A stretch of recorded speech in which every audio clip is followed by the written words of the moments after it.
Assalamualaikum warahmatullahi wabarakatuh. Selamat pagi, selamat siang, selamat sore, selamat malam, dan selamat ulang tahun bagi Anda yang merayakan di hari ini.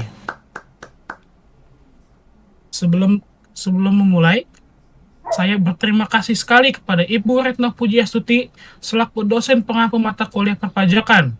Kami dari kelompok 9 sangat berterima kasih telah diberikan materi sebanyak 84 halaman. 84 halaman. Seru banget ya baca Sangat 84 sedikit halaman sekali. itu. Ya, sangat sedikit sekali. Sebelum kita memulai untuk membacakan rangkuman yang telah kami baca, kami dari kelompok 9 ingin memperkenalkan diri kami masing-masing. Di dalam video ini ada 2 orang yang mewakili dari kelompok 9.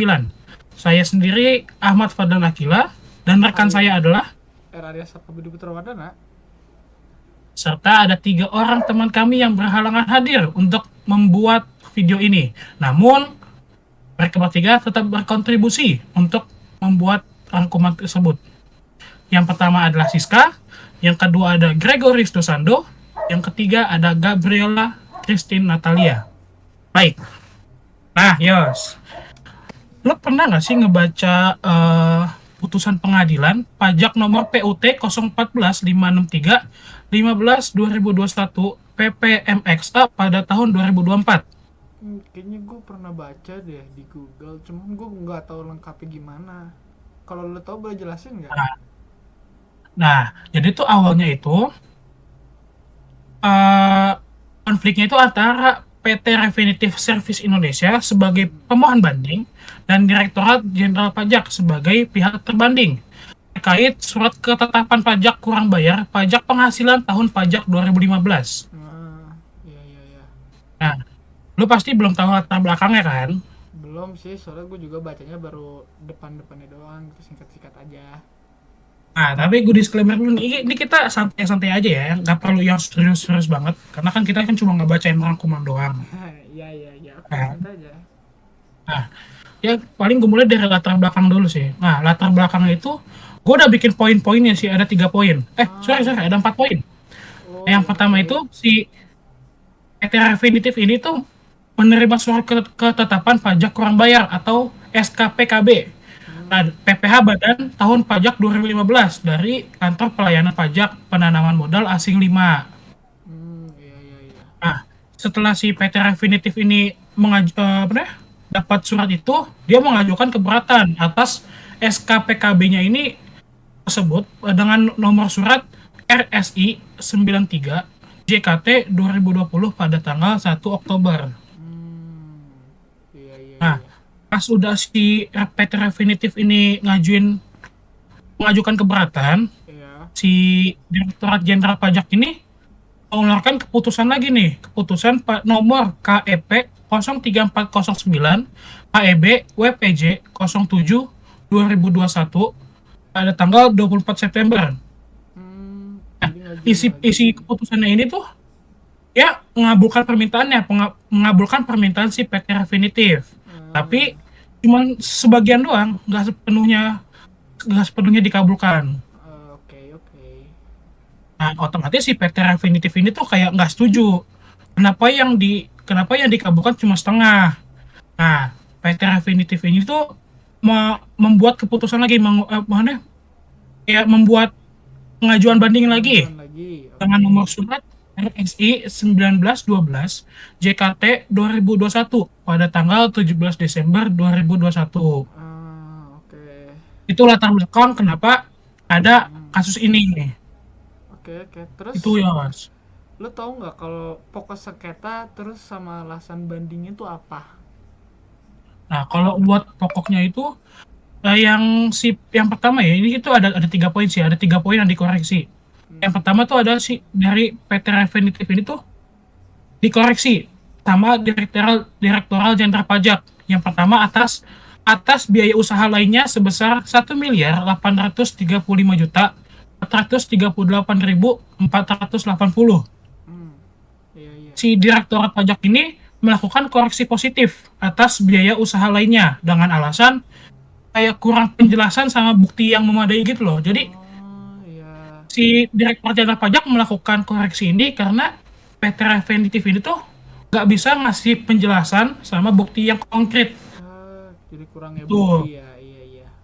ya. Nah, tapi si PT Refinitiv itu tuh nggak setuju dengan koreksinya ini karena dia menyatakan bahwa selisih tersebut merupakan pencatatan atas penyesuaian statutory dengan reklasifikasi atas transaksi pendapatan.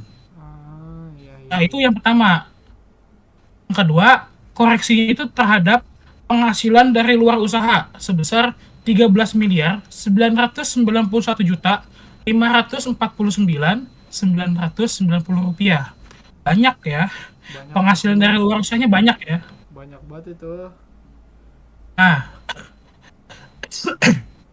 si Direktorat Pajak ini ya lagi-lagi melakukan koreksi positif berdasarkan ekualisasi antara penghasilan dalam SPT PPH badan dengan DPP PPN. Tuh. Oke, Nah, oke. dari koreksi ini PT Refinitiv nggak setuju lagi nih dengan koreksi ini dan menyatakan bahwa selisih tersebut berasal dari perbedaan jumlah pada komersial invoice dan faktur pajak. Iya, iya, iya. Karena adanya credit note atau nota retur yang tidak dilaporkan dalam SPT masa PPN. Nah, si PT Refinitiv tuh nggak setuju karena menurut dia selisihnya itu bukan dari eh, Bukan dari bukan dari luar. luar usaha tapi Bukan dari luar usaha. ya tapi karena berasal dari perbedaan jumlah pada komersial invoice dan faktur pajak serta adanya credit note atau nota netter tadi. Oh, iya, iya. Oke, oke. Yang ketiga itu terakhir ada koreksi positif atas penyesuaian fiskal positif sebesar 69 miliar,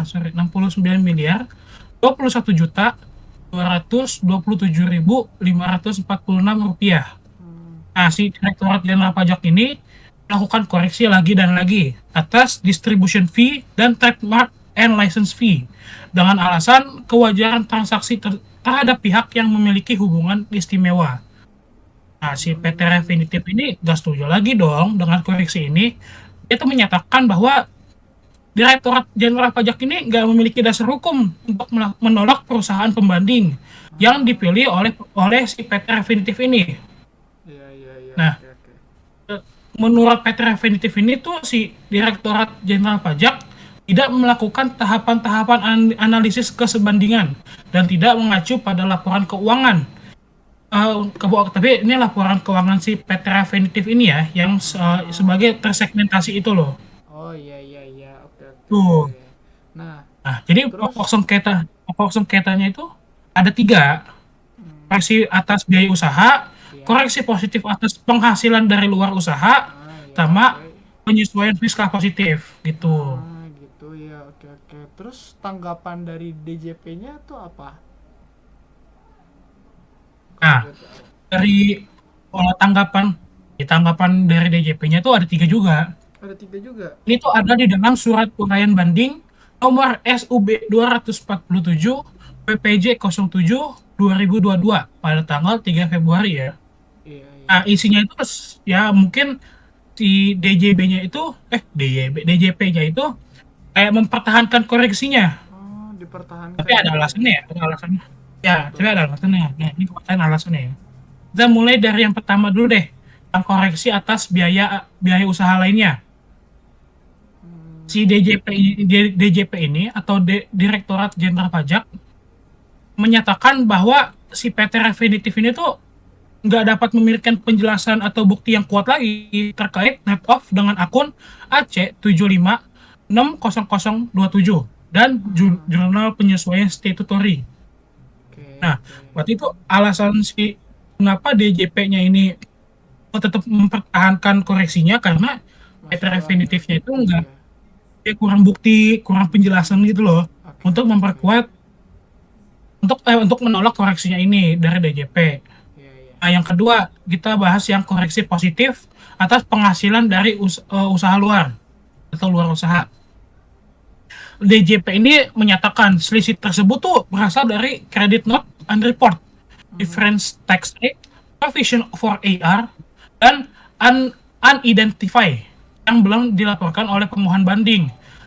Nah, tadi kan yang yang tadi gue jelasin itu, di PT Refinitiv itu menyatakan bahwa selisih tersebut berasal dari commercial invoice dan faktur Iya. pajak, serta Heeh. adanya credit note atau nota retur yang tidak dilaporkan.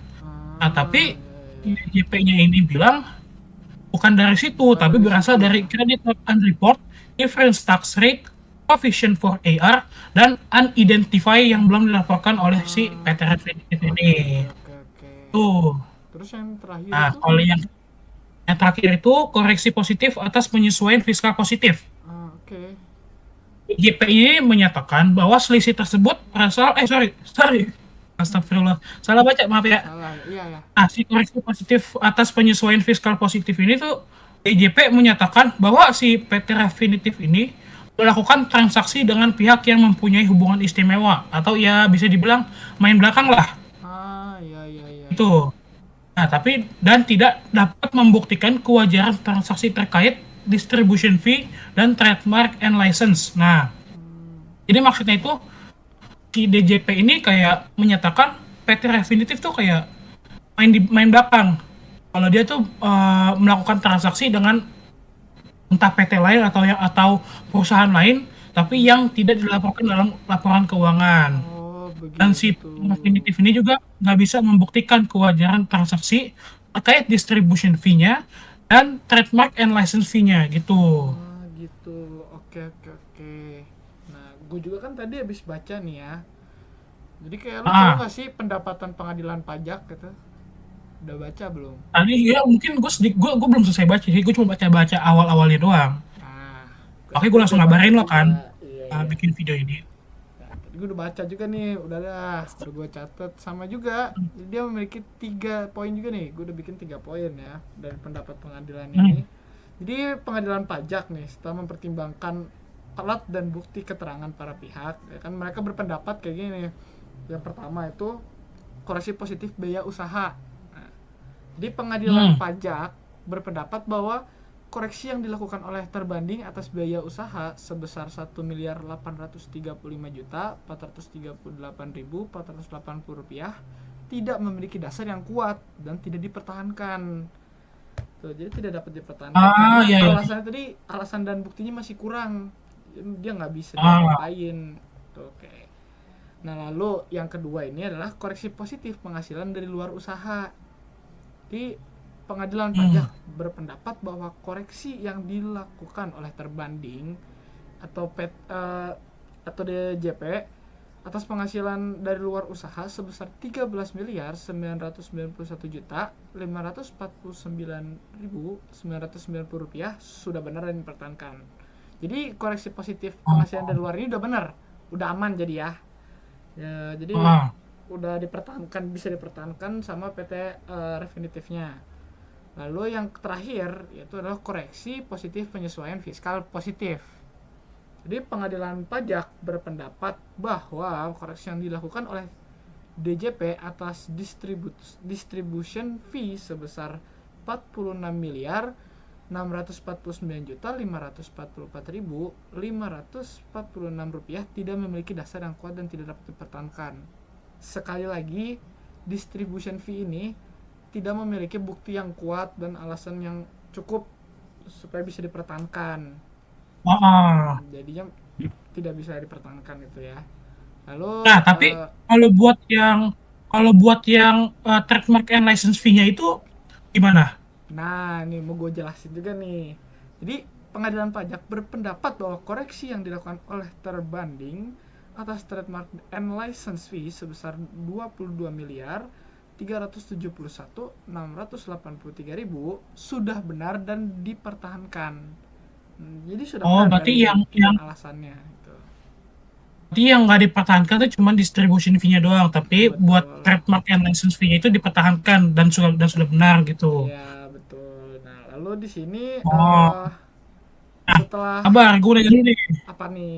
Ah, nanya dulu deh. Setelah pendapatnya itu keputusan akhirnya itu gimana? Nah, jadi kan gue juga udah catat juga nih keputusannya.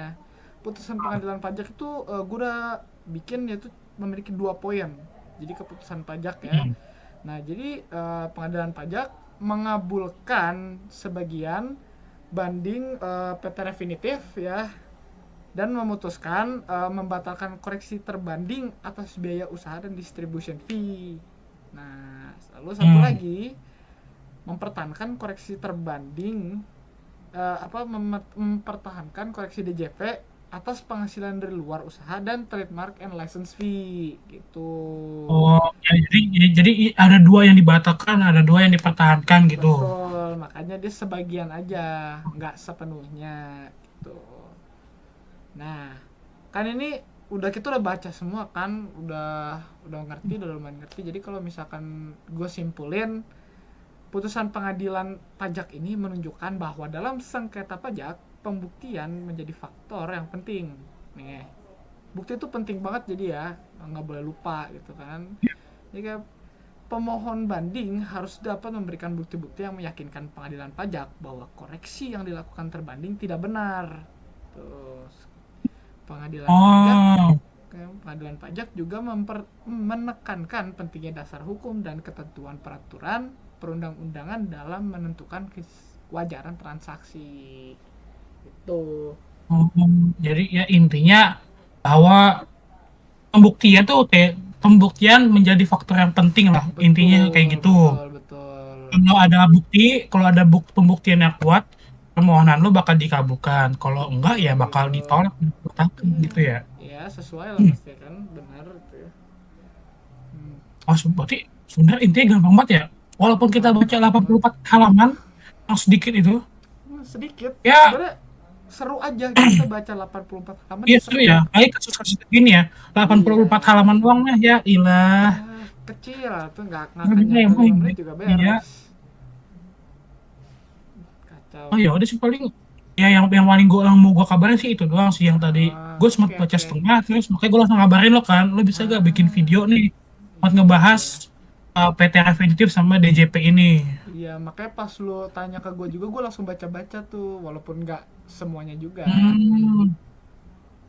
Ya ya pas lah, gue baca depannya, lo baca belakangnya gitu. Ya pas, jadi ya pas Jadi, banget ya. Aduh. oh ya udah sih paling gitu doang buat video kali ini ya.